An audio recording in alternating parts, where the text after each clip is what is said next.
Mheshimiwa Bunge, katika orodha yetu ya leo wote wamekamilika. Bado balozi ambaye yuko safarini na ataporudi atafanya utaratibu wa kuapishwa kwa mujibu wa sheria na kanuni zetu za Bunge.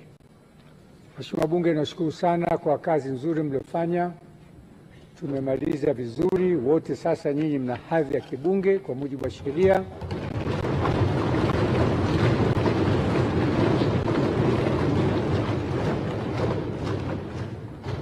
Na ubunge ni heshima. Jiheshimu mitaani, jiheshimu humu ndani, jiheshimu kwa wananchi wenu waliowaleta hapa. Kesho Alhamisi, kikao cha 3 cha mkutano wa kwanza wa Bunge, kazi tukifanya kuthibitisha uteuzi wa waziri mkuu,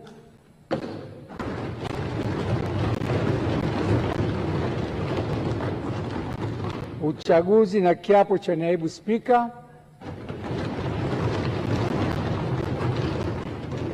Wabunge wote wanaombwa wawepo kuanzia saa 3 kasoro dakika 10, kila mtu yuko kwenye kiti chake. Naomba sana tuzingatie muda na idadi ya kukamilisha zoezi la kesho.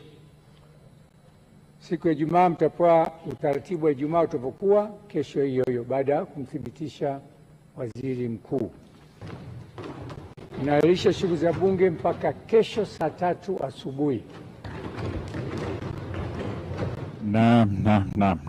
Ni kuhusiana na utaratibu ambao shughuli za hivi leo bungeni zimemaliza kazi yake tangu saa 3 kamili asubuhi hadi wakati huu kusema nawe ni saa 6:38 kwa saa za Afrika Mashariki.